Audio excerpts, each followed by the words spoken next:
Hi, my name is Ken Cerny. I'm the owner of Leader Team Dynamics, and I'm going to be starting a new YouTube channel. I'm going to start it out with a short presentation that I did a couple of years ago for a conference where they asked us to do presentations that were 20 slides long, 20 seconds per slide, put them on a timer, and try to keep up. And that was a challenge since I'm kind of long-winded. So I took the challenge. I'm going to redo it here for my first presentation on my YouTube channel. So give me a moment. Let me do some switching here.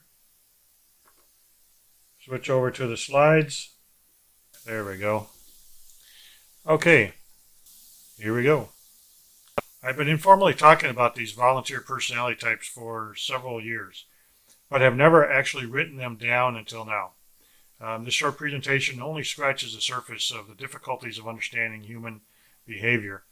And really, I'm only going to be touching minutely on what sin in this world does to the process also. This talk mainly is to get you thinking without many answers. A little bit about me. I've had a 28-year Army career, retiring as a lieutenant colonel. I fly helicopters. I'm currently an air ambulance pilot. Although I retired as the Chief of Leadership Training, I'm the owner of Leader Team Dynamics, and I tend to focus now on risk tolerance and crew decision making in helicopter crews. Of course, anytime you ask a pilot what helicopter they fly, they're going to pull out pictures. So here's two of my primary helicopters. The one on the left is the Cobra, which is shown here as we waited for President Clinton to tour the DMZ between the two Koreas in 1993. On the right-hand side was my current helicopter. I am certified in several personality assessments. I started when I was back in the military, and I've been just adding on. I primarily work with the theory behind these assessments more so than the assessments themselves, because I don't do this for a living. So I just really put together the thoughts that and how the theories are supposed to work.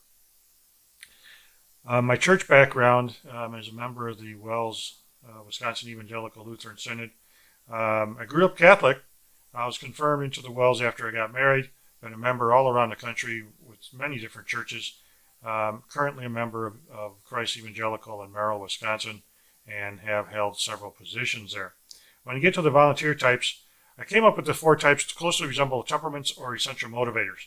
And I stay away from naming them. I also stay away from the letters since type A and B is way too confusing for most people and used too often. Between my wife and myself and our family, we pretty much have all 4 personality types together.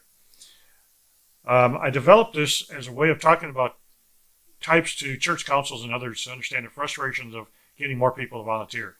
Moving to all those different congregations, the one truth I learned about volunteers is that this is an issue no matter how big or small your congregation is.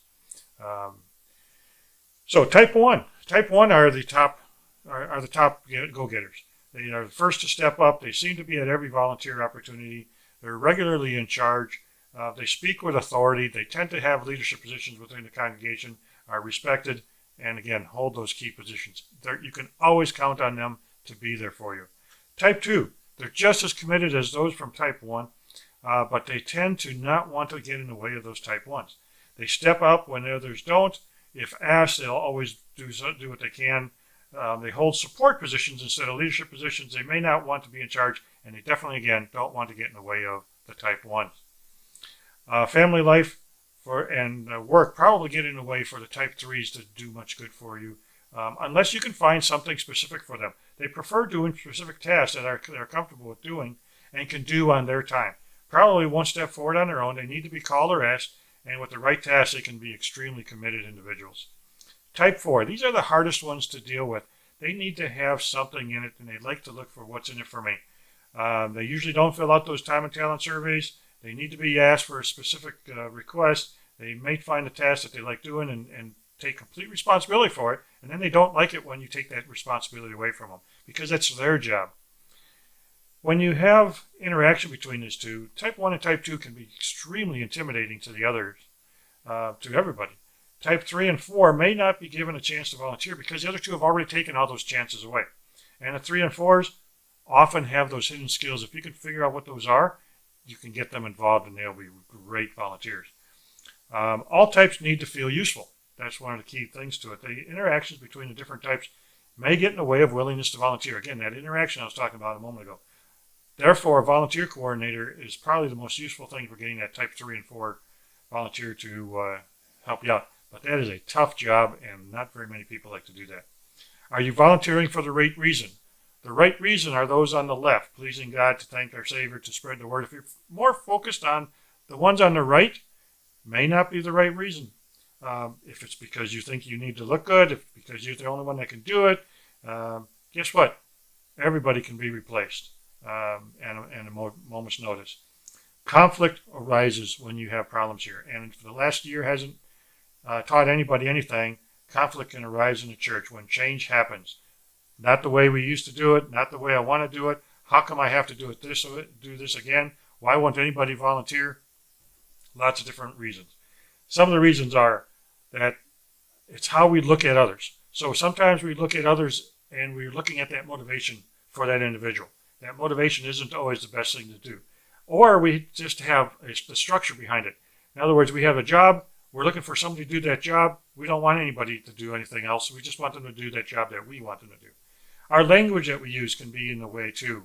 Either a concrete, logical, very, very blunt language versus the abstract. A little bit more flowery, beat around the bush and so forth. Or maybe just a logical versus emotional language is going to cause enough conflict there. Reasons for doing the job your way. Okay, I want to do it my way. I want to do it my way because I want to help people, and I think I know how to help people. That's the affiliative. Or the pragmatic way. I'm just going to get it done. I don't care what people are doing around me. Just get out of my way and let me do it. Much more about getting the job done. Much more about getting things done around the church. How we deal with conflict can be something that can be taught. On one Bible study that we did not too long ago from NPH, Christians in Conflict, is a really good Bible study for conflict. Also, Patrick Lencioni's 5 Dysfunctions of a Team. Fear of conflict as a result of distrust. Remember, your abilities and your personalities are God's gift to you. There are different kinds of gifts, but the same Spirit distributes them. There are different kinds of service, but the same Lord. There are different kinds of working, but in all of them, and in every one, it is the same God at work. 1 Corinthians. There we have it. Short, kind of fun to do. It usually takes under about 5 minutes or so, and it's a fun little exercise in how well you can talk and how well you know your subject. Just wanted to start out with that. I appreciate your time, and hope you subscribe to my YouTube channel. I hope to have more information and more data and more good talks on here. I will be talking about such things as leadership. I will be talking about such things as communications. How about communications as a team or as a crew? I'll be talking about risk tolerance, especially with air crews. I did do some research on that, and I will share that with you. And we'll go from there. If you have any recommendations, I will take those also in the comments. So hope to see you around. And again, please subscribe and then push the little bell there. And anytime I put up new content, you will see it. Hope you enjoyed this and have yourself a good day.